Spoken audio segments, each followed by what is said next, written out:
Hay estaciones que la ciudad decidió olvidar, pero que siguen ahí abajo, exactamente donde las dejaron, esperando a que alguien vuelva a mirarlas. Esta es la historia de Alberto, un técnico de mantenimiento del Metro de Madrid, que pasó años trabajando de noche sin darle importancia a las leyendas que todos sus compañeros conocían. Hasta que una de esas leyendas dejó de ser solo una historia para convertirse en algo que él mismo no podía explicar.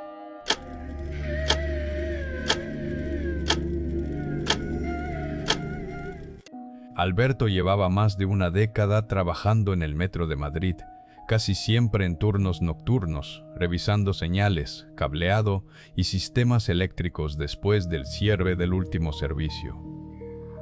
Era un hombre práctico, poco dado a creer en historias sin fundamento. Conocía perfectamente los rumores que circulaban entre el personal sobre ciertos tramos del sistema, pero siempre los consideró simples cuentos que los trabajadores más veteranos repetían para entretenerse durante las noches largas. Uno de esos tramos era el que pasaba junto a la estación de Chamberí, cerrada al público desde 1966. Diseñada por el arquitecto Antonio Palacios, había formado parte de la primera línea del Metro de Madrid, inaugurada en 1919. Cuando los trenes modernos crecieron demasiado para su andén, la estación simplemente quedó fuera de servicio, sellada, pero sin llegar nunca a desaparecer del todo.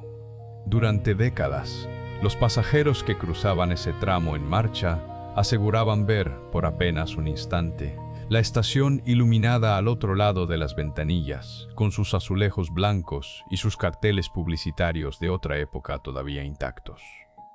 Algunos hablaban de sombras, moviéndose entre las columnas, de luces que se encendían solas, de siluetas que parecían observar los trenes pasar sin nunca acercarse a las vías. Entre el personal del metro, esas historias se habían convertido casi en tradición. Cada técnico nuevo terminaba escuchando alguna versión distinta de lo mismo, contada siempre por alguien que aseguraba conocer a alguien más que lo había vivido en primera persona. Alberto había escuchado esas historias decenas de veces a lo largo de los años, siempre sonriendo, sin darles mayor importancia real. Todo cambió la semana en que le asignaron revisar una caja de señales ubicada exactamente en el tramo sellado junto a Chamberí, un trabajo rutinario que debía realizarse después del cierre del servicio, cuando los túneles quedaban completamente vacíos y en silencio. Era un trabajo que ya había hecho antes en otras zonas del sistema, así que no le dio ninguna importancia especial al asignársela. La primera noche caminó por el túnel con la misma tranquilidad de siempre, guiándose con su linterna y el sonido familiar de sus propios pasos sobre el balasto. El silencio bajo tierra a esa hora siempre le había resultado extrañamente relajante, muy distinto al ruido constante de la ciudad en la superficie durante el día.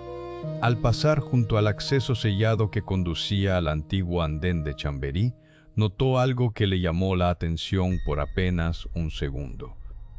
Una luz tenue, apenas perceptible, que parecía filtrarse desde el otro lado de la reja de acceso. Se detuvo un momento, la observó con atención y terminó atribuyéndolo a algún reflejo de su propia linterna contra el metal oxidado. Continuó con su trabajo esa noche sin darle más vueltas al asunto, revisando cada conexión y cada panel con la misma disciplina de siempre. Terminó su turno como cualquier otro día. Subió a la superficie ya de madrugada y se fue a dormir sin recordar ese pequeño detalle hasta la noche siguiente, cuando volvió a cruzar exactamente el mismo punto del túnel. La segunda noche escuchó algo que no pudo atribuir tan fácilmente a un reflejo. Una voz indistinta, apenas audible, que parecía provenir justo de la dirección del andén sellado. No lograba distinguir palabras concretas, solo un murmullo bajo y constante, similar al que produce una conversación lejana en una habitación contigua. Se acercó con cuidado hasta la reja de acceso, revisándola con la linterna en busca de alguna explicación lógica. No encontró nada fuera de lo normal, salvo que la reja parecía estar en una posición ligeramente distinta a la que recordaba de la noche anterior, como si alguien la hubiera movido apenas unos centímetros. Decidió no mencionar nada en su reporte de turno. Sabía perfectamente cómo sonarían esas observaciones si las escribía tal como las había vivido, y no quería que sus superiores empezaran a cuestionar su criterio después de tantos años de trabajo intachable. Prefirió guardarse la inquietud y seguir observando por su cuenta las noches siguientes. La tercera noche, mientras revisaba una conexión cercana al mismo punto, vio algo a través de los huecos de la reja que lo dejó completamente inmóvil.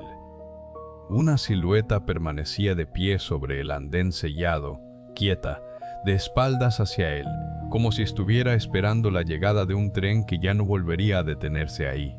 La figura vestía ropa que no correspondía a ninguna época reciente, un estilo que Alberto solo había visto en fotografías antiguas del Metro de Madrid de sus primeras décadas de funcionamiento.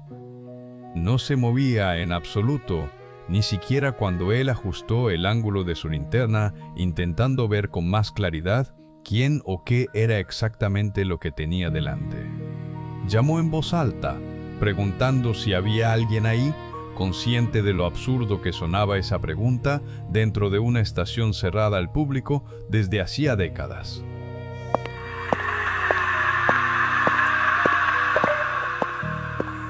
No obtuvo ninguna respuesta. Cuando finalmente logró enfocar bien la linterna directamente sobre el punto exacto donde había visto la silueta, ya no había nadie ahí. Esa semana, sin decir directamente por qué, empezó a preguntar con más interés sobre la historia real de Chamberí a algunos compañeros veteranos que llevaban mucho más tiempo que él trabajando en el metro. Recibió versiones distintas de la misma leyenda, cada una con detalles diferentes, pero todas coincidiendo en un punto muy concreto sobre ese tramo específico del túnel. Uno de los técnicos más antiguos, ya cerca de su jubilación, le advirtió con una seriedad que Alberto no esperaba, que evitara mirar directamente hacia ese andén mientras trabajara ahí de noche. Le contó que, décadas atrás, un compañero suyo había desaparecido durante un turno completo en esa misma zona, para aparecer horas después sin recordar nada y sin volver a ser exactamente el mismo de antes. Alberto escuchó la historia con atención, pero terminó restándole importancia, convenciéndose de que era simplemente otra versión más del mismo folclore que circulaba entre el personal desde hacía generaciones. Sin embargo, esa noche, de camino a su siguiente turno, no logró sacarse de la cabeza los detalles concretos que el veterano le había compartido. La siguiente vez que trabajó en ese tramo, sintió una necesidad extraña de acercarse a la reja de acceso, como si algo lo empujara suavemente en esa dirección sin que él terminara de decidirlo conscientemente. Al llegar, descubrió que la reja no estaba completamente cerrada como debería, sino entreabierta, con espacio suficiente para que una persona pudiera pasar al otro lado. Sabía perfectamente que entrar ahí violaba todos los protocolos de seguridad del metro, pero algo en su interior pesó más que esa certeza. Empujó la reja despacio, sintiendo el chirrido del metal oxidado, y cruzó por primera vez hacia el andén que llevaba más de medio siglo cerrado al público. El interior parecía congelado exactamente en el tiempo en que había dejado de funcionar. Los azulejos blancos originales seguían cubriendo las paredes, cubiertos de una capa fina de polvo que no había sido removida en años. Los carteles publicitarios de otra época todavía colgaban parcialmente de sus marcos, con los colores desteñidos pero perfectamente reconocibles. La temperatura pareció descender varios grados. Apenas puso un pie sobre el andén y el silencio se volvió absoluto, incluso más denso que el del propio túnel exterior.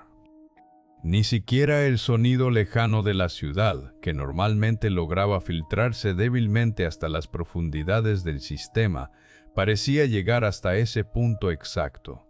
Fue entonces cuando la vio de cerca por primera vez. La misma silueta que había observado a través de la reja, ahora a apenas unos metros de distancia de espaldas, vestida con ropa de trabajo de otra época, completamente inmóvil frente a las vías que ya no recibían ningún tren desde hacía décadas. Alberto se acercó despacio, con el corazón latiéndole con fuerza, y volvió a llamar, esta vez en voz mucho más baja. La figura comenzó a girarse lentamente hacia él, con un movimiento extrañamente pausado, como si llevara mucho tiempo sin necesitar moverse y su cuerpo hubiera olvidado cómo hacerlo con naturalidad. Antes de que la figura completara el giro, un tren pasó a toda velocidad por la vía activa contigua, iluminando el andén sellado con destellos rápidos e intermitentes a través de las rendijas de la estructura. Cuando el tren terminó de pasar y la oscuridad volvió a instalarse por completo, Alberto se dio cuenta de que habían transcurrido varios minutos que no lograba recordar en absoluto. Se encontró de pie justo frente a la reja de acceso, otra vez del lado del túnel activo, con sus herramientas esparcidas por el suelo a su alrededor, sin ningún recuerdo claro de cómo había llegado hasta ahí, ni de qué había ocurrido exactamente durante esos minutos perdidos. Terminó el resto del turno visiblemente afectado, sin poder concentrarse del todo en su trabajo. Reportó sentirse mal esa misma noche y solicitó un par de días de descanso, algo que rara vez hacía después de tantos años de servicio. Durante esos días intentó convencerse de que todo había sido producto del cansancio acumulado por tantas noches seguidas de trabajo bajo tierra, sumado quizás a las historias que había estado escuchando recientemente. Cuando regresó a su turno habitual, varios compañeros notaron algo distinto en él, aunque ninguno supo describir exactamente qué era. Le preguntaron si se encontraba bien, comentando que lo veían más callado de lo normal, con una mirada distinta, como si su atención estuviera siempre puesta en algún punto que los demás no lograban identificar. Con el paso de los días, Alberto comenzó a experimentar episodios similares, incluso fuera del metro. Llegaba a su casa sin recordar con claridad el trayecto completo desde el trabajo, o se descubría de pie frente a lugares sin saber exactamente cuánto tiempo llevaba ahí parado, con la sensación constante de haber perdido fragmentos completos de su propio día. Cada vez más inquieto por lo que le estaba ocurriendo, empezó a investigar por su cuenta más allá de las historias contadas por sus compañeros, revisando archivos internos y registros antiguos del metro relacionados con la estación de Chambéry y con el personal que había trabajado en ese tramo a lo largo de las décadas. Entre esos registros, encontró la mención breve de un técnico que décadas atrás había dejado de presentarse a trabajar de un día para otro tras un turno nocturno en esa misma zona del túnel, sin ninguna explicación oficial registrada. El expediente simplemente lo marcaba como una baja voluntaria sin más detalles, como si nadie hubiera querido profundizar demasiado en lo ocurrido. Cuanto más leía sobre ese caso, más convencido estaba Alberto de que necesitaba volver una vez más a ese andén, como si algo pendiente de esa primera noche todavía necesitara resolverse. La idea lo acompañó durante días, hasta que finalmente, en su siguiente turno asignado a esa zona, decidió cruzar de nuevo la reja de acceso. Esta vez, el andén se veía distinto a como lo recordaba. Estaba completamente iluminado, restaurado casi a la perfección, tal como Alberto había visto alguna vez en fotografías del museo en que se había convertido parte de la estación años atrás. Pero no había ningún límite, ninguna separación real entre ese espacio restaurado y el resto del sistema activo.